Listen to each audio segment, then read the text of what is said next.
Good morning, everybody. This is Jake here. So I have been thinking a lot over the past few days, especially since I've kind of, told all expressed on Instagram and to all my friends and family about me being autistic. It just got me into thinking more and more about me telling, I guess, a bit of my story and experience, and maybe, just explaining some things. So anyways, I thought I would talk a bit about, sometimes if I tell someone that I'm autistic, they'll be really surprised. I'm like, you're not autistic, or I never knew kind of thing. There's this thing that I've become more aware of, especially after becoming friends with people in the autistic community and watching videos more on the subject. Because remember, I never really thought that I had autism. There wasn't really, even though I was diagnosed with it, and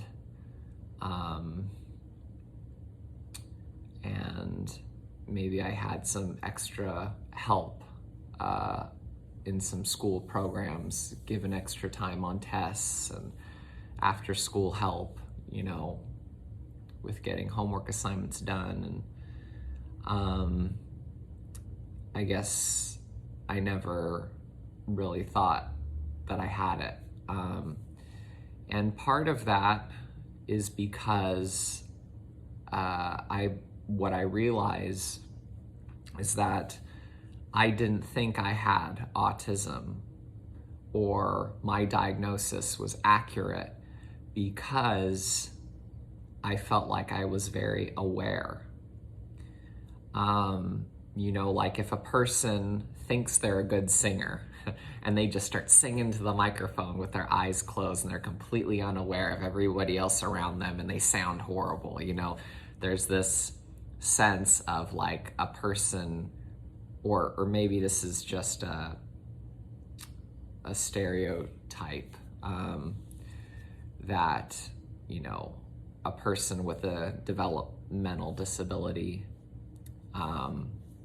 autism or something, would not be aware, of their behavior and stuff. And this is something that I've learned recently, a term called masking.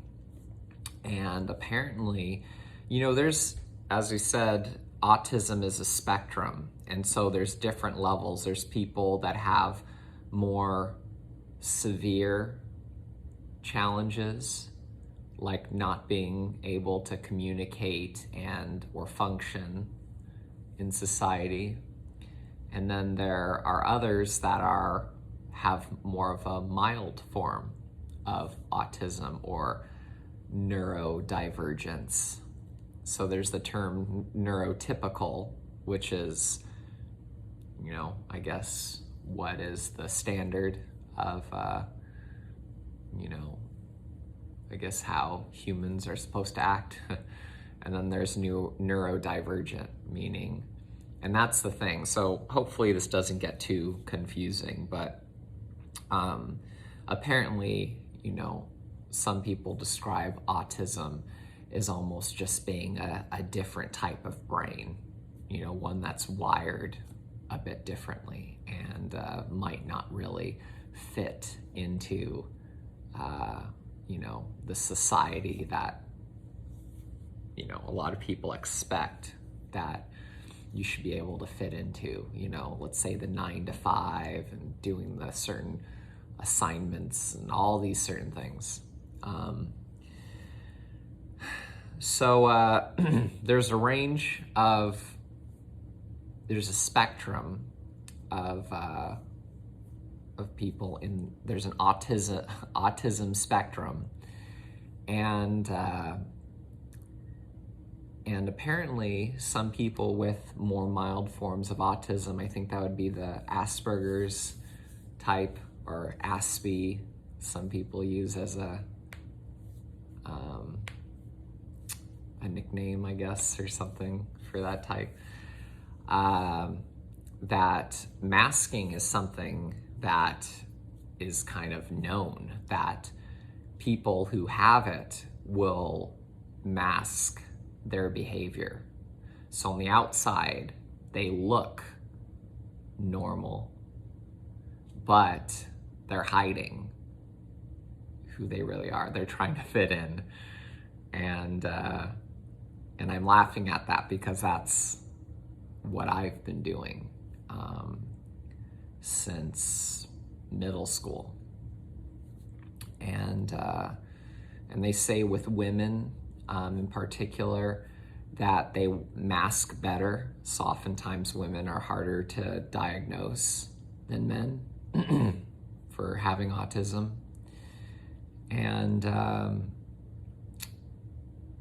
And so, you know, I've just realized that I have masked and filtered my personality, and I guess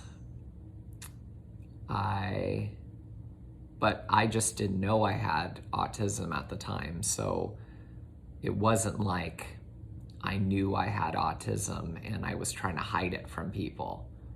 It's that I felt like I was quirky and weird and awkward, but I was trying to adjust my behavior to fit in and be likable. And when I struggled with that, I guess I would kind of be hard on myself for, you know, wondering why I couldn't change.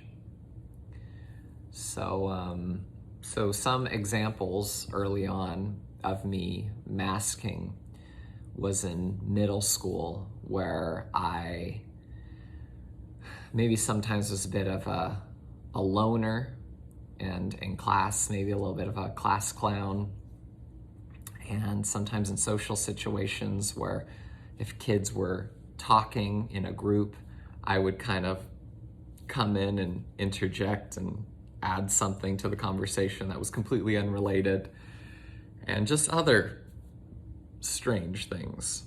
And so during lunch and stuff, I would often walk alone, you know, during lunch by myself around campus and stuff. And there are some people that I felt like, you know, little friends that I've had there, here and there, but you know, maybe I just had a hard time really connecting, you know. But anyways, I had long blonde hair at that time, and I was going through puberty, so my voice was probably even more high-pitched than it is now. And I felt like some people picked on me because of my goofiness and my appearance and my voice. And no hard feelings there, because, you know, we're all kids. There's probably nothing really malicious behind it. But when I finished 8th grade, I decided that I wanted to kind of reinvent myself, because my family was moving to Murrieta, which is around the Corona, I guess, area of California. It's kind of a deserty area. And so we moved out there, and I decided I wanted to reinvent myself. I would act differently so I wouldn't get picked on, I'd fit in, I'd be cooler or whatever. And so I shaved my hair. I had a bit of a fade. It wasn't completely bald, but I shaved, and then I went to Murrieta Valley High School. And when I went there, I kind of had some rules for myself of how I would adjust my behavior. And one of those things was to kind of well, first of all, I was going to be kind of tough exterior. I'm from Long Beach, like kind of thing. And I just figured that I would act cool, and if I had any type of sign that someone was going to start picking on me for something, that I would be assertive or more aggressive and kind of stomp it out right away. Not that I would really get into a fight and punch somebody, but I would kind of get up in their face and let them know right away. And so, but anyways, that whole thing was exhausting for me, because I had a persona that I would be at school, and then when I would get home, I would go back to kind of being myself. And so that was masking, And I also thought as well, to think before I speak, which is, kind of an obvious common sense, but oftentimes I had this just inspiration of thought of something and maybe kind of blurt it out a little bit, and it'd be kind of cringy or awkward or weird. And then, so those were things, and I was aware of how I want to adjust my behavior to fit in. And then when I moved back to Long Beach, went to Millikan High School, I decided that I was going to try to mix it up. I don't have to be a tough guy, but I could still be kind of charming or charismatic, cool. So I was a bit of a mixture of that. And I think I was kind of liked in my classes, but still at lunch, I was alone. I would just go to the basketball courts and do push-ups, by myself. I was kind of into martial arts. I took some karate classes and stuff at that time. But yeah, so, and then I was having trouble in classes. I was really focused on, anime and manga. I wanted to be an animator. And I was really interested in the Japanese animation, comic book, manga style. And so I was collecting a lot of books and learning about that, and was really interested in it. And I was not doing so well in school. I had a hard time having the energy to complete homework assignments. Even though the teachers would say, if you have any questions, just ask. I've had a hard time sometimes if I were to ask a teacher a question and they would respond, that I'd still not get what they're saying.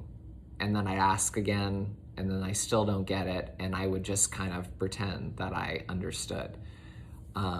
Because to me, I feel like one of my pet peeves that I have today, and it's not really like a peeve like any, but it's just, I feel like I need things to be very clear when I like it in books and in questions, and when I'm talking to people, that things are made clear.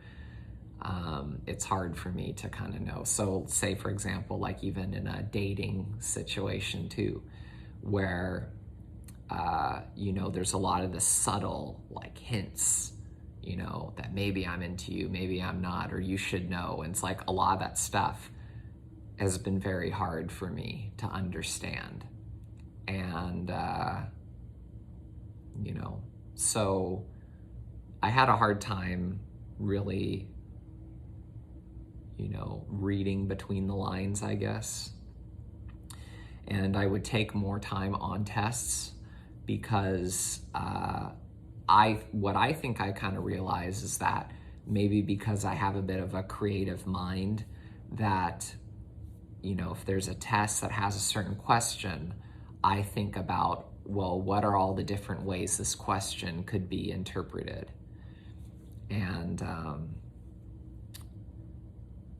so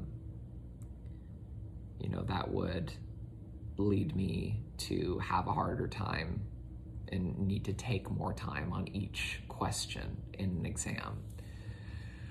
But anyways, I hope I'm not getting too off topic anywhere. But anyways, I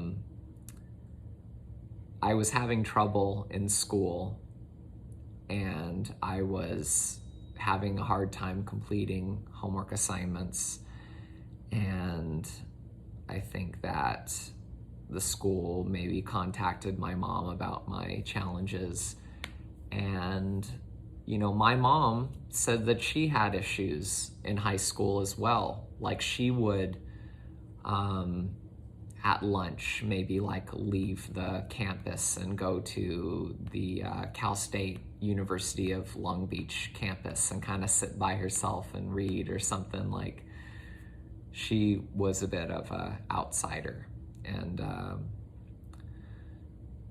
so she supported me in, just helping me do what it was I really wanted to do, which was art and animation. Ever since I was young, I was like, I wanted to become a Japanese animator and move to Japan and learn the language and stuff. And I still haven't gone to Japan or, learned the language. I've kind of started and stopped learning.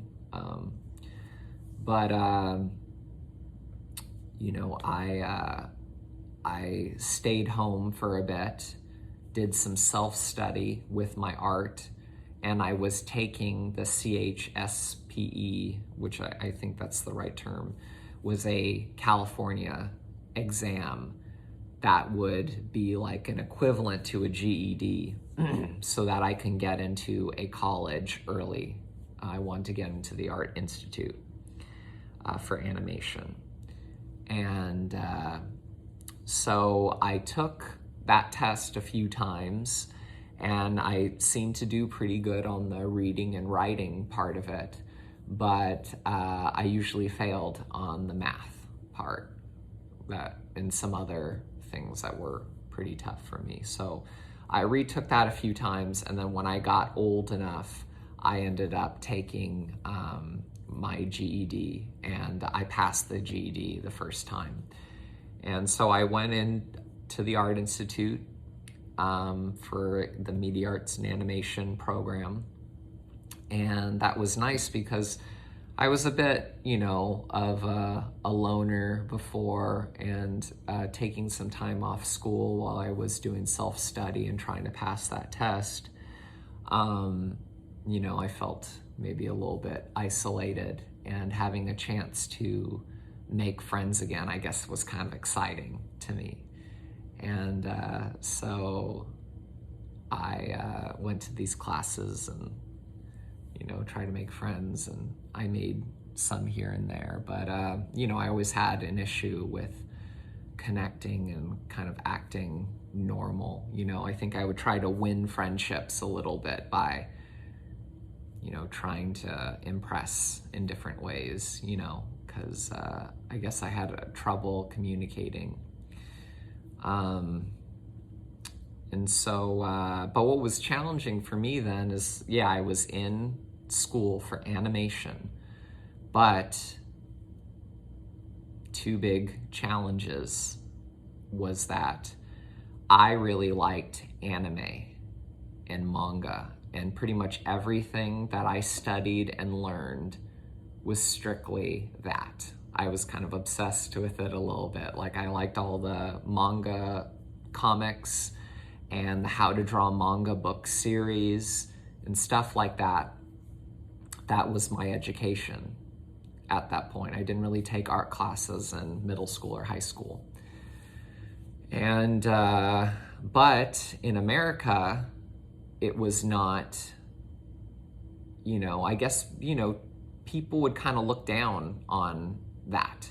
is kind of a fad, right? Is like, oh, you're into anime and stuff like that, and it's like, oh, why don't you draw in your real style or something like that? You know, anime is for Japanese, you know, people, and you should, you know, you're white, you're American, you should, you know, something like that is kind of strange. You know, they don't know me, they don't know my history, and you know, it's not like I'm trying to, I guess, not respect the culture. You know, I have a lot of respect and I'm very thankful. You know, there's nostalgia and a lot of joy that I get from getting into that. So I'm very thankful.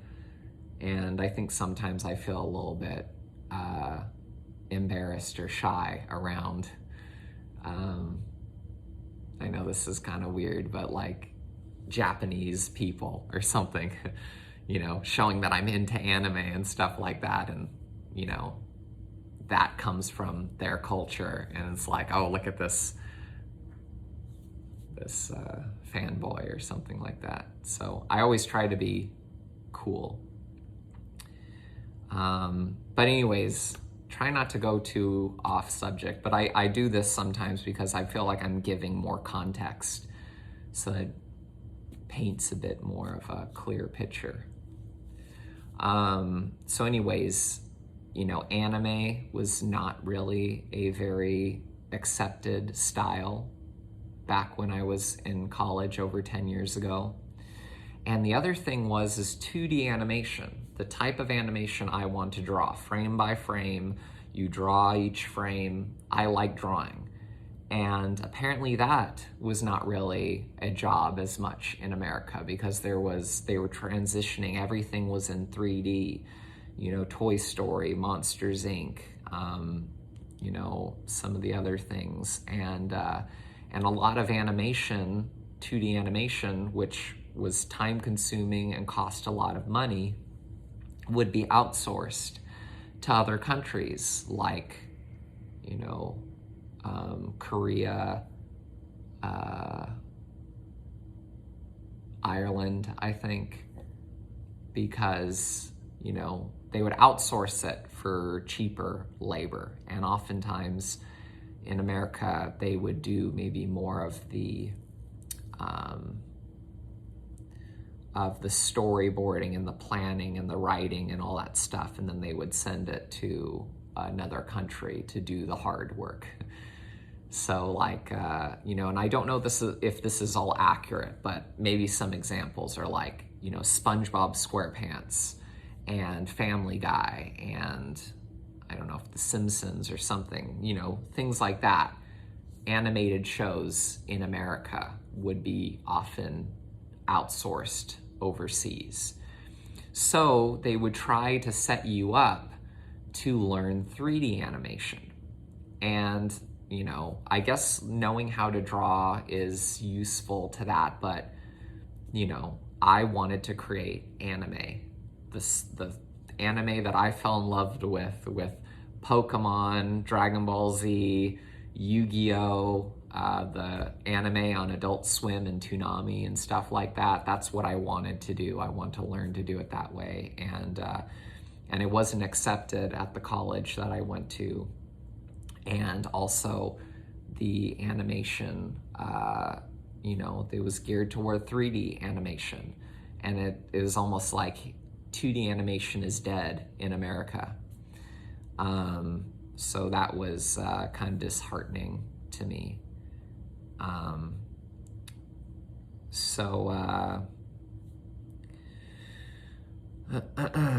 Yeah, I kind of got burnt out when I was in college. And not only that, and I'm not going to go into much detail because I'm not blaming anybody else for anything.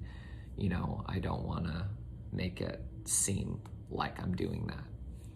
But, you know, I was also awkward and I had a big crush on somebody, on a girl there, and I had a hard time knowing how to act right or how to behave or whatever. And I think it was a bit awkward and stuff. And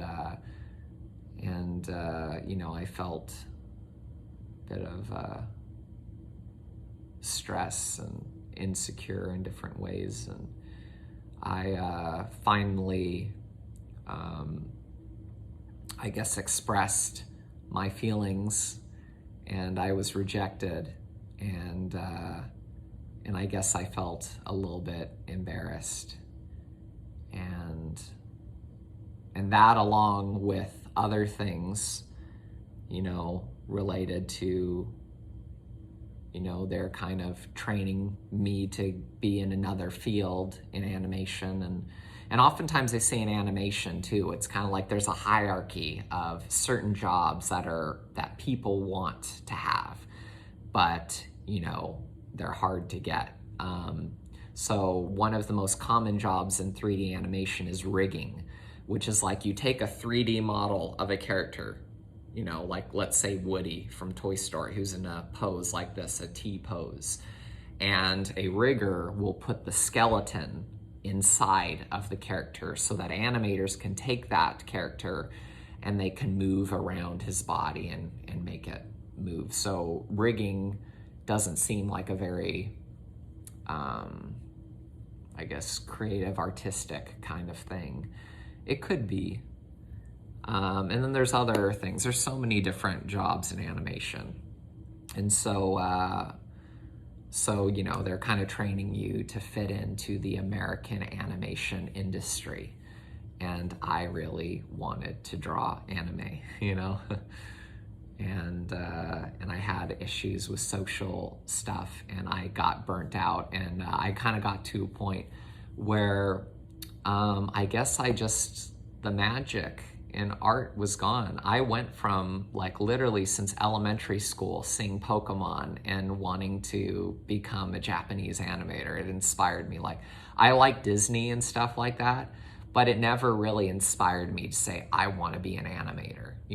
It wasn't until I saw, Pokemon, Dragon Ball Z, and Yu-Gi-Oh! And all that stuff that I actually, like, wanted to be an animator, or draw manga. But, it felt like that wasn't really a possibility. And it's like when I would draw, it would just feel like a blank piece of paper. And you'd just be putting pencil on this white piece of paper, and, there was no magic to it anymore. Kind of felt like maybe I had this thought of, like, like being on a desert island and drawing a piece of art for nobody else to look at and enjoy. And it's like, what's the point? I guess, it is good to do things just for yourself. But, I was struggling with different things, and I kind of lost my ability to draw, and I shifted toward music. I was about like 20 years old.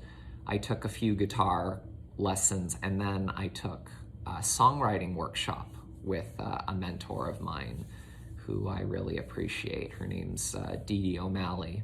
And I took a songwriting workshop with her. I took multiple. I even assisted in helping teach some songwriting classes in that.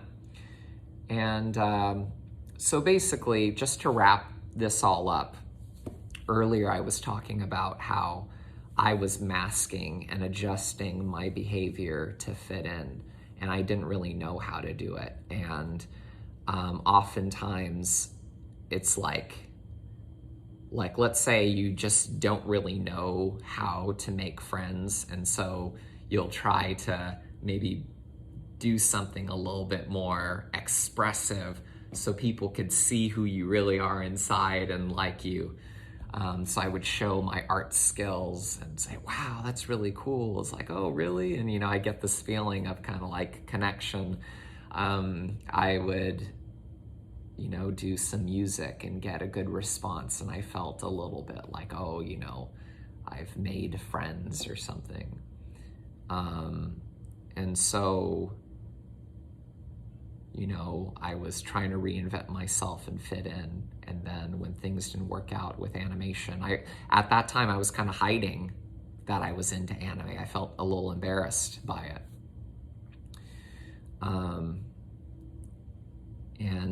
When I shifted toward music, I kind of left animation behind. I went from drawing and practicing every day to not being able to draw, and then I shifted toward music and focused on learning how to sing and playing guitar and other things. And I kind of stopped drawing for the next maybe 6 years or a little bit more than that.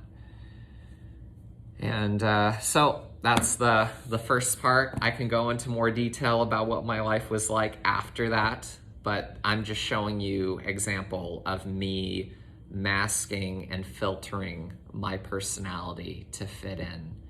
And at all this time not being aware that I was autistic. I didn't know what autism was. I thought because I was aware and I could adjust my behavior that I felt like I couldn't be autistic. And it's been pretty heavy, I guess. I felt like I've kind of twisted my soul a little bit, really just, I don't know how to put it, but let's just say that, you have a certain identity or a perception of yourself, and you are almost having to just flip your whole world upside down to try to. And in this last year especially, I felt like it's been a transformational time in my life. And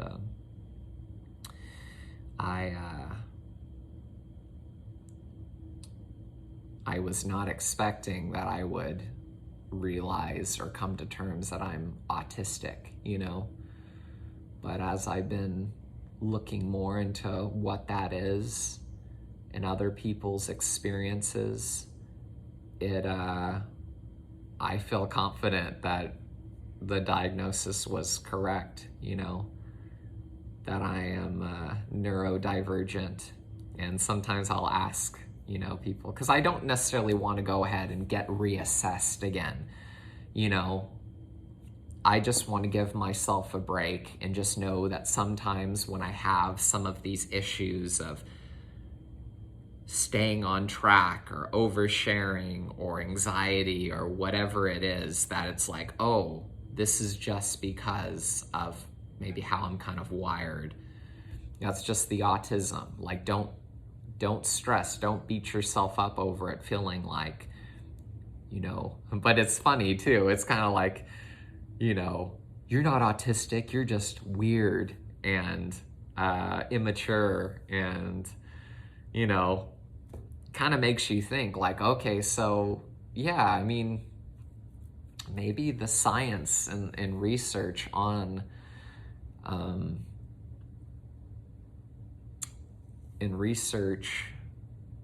mental health and stuff like that really should be given more attention, because there's a lot of times where it's just black and white, good or evil, cool or nerdy or whatever, and there's a whole spectrum, right? Why just write someone off or gaslight or whatever, even a person that you might really not like who does things that's like, oh, that's a bad person. Sometimes do they really have control over what they do? Imagine, I've been through a whole range of different life experiences, I feel like, emotionally. And I think I have more sympathy for people, even people that are unlikable, because I kind of understand now what it feels to have this feeling of anger or whatever, and it's just there, and you can't control it. Imagine you're having a day where, here's a good example, you have really bad pain in your body, or just this feeling of just, I don't know, it's not like very clear pain, but it's just feeling uncomfortable in some way. And as you're going through life, you know, people might want to say hi to you and be nice, but just because you're dealing with something, you respond to it in kind of a negative way. And that might not be so much like their fault. It's like we have to be aware of, you know, people's inner worlds and what they're going through, and maybe just be a bit more kind, because we don't really know what's going on. So yeah, I feel like this is really good for me. I like being able to share, and I'm trying not to edit too much because, as I said in my previous videos, that often causes me some extra stress thinking about like, oh, I took so many pauses here, I said this wrong, or oh, I don't like the way I was dressed. This is more of like a personal journal for myself that I'm also sharing with the world, you know, and my friends and family and stuff. So I hope this is useful. If I missed anything, I'm sure I'll be talking more and more.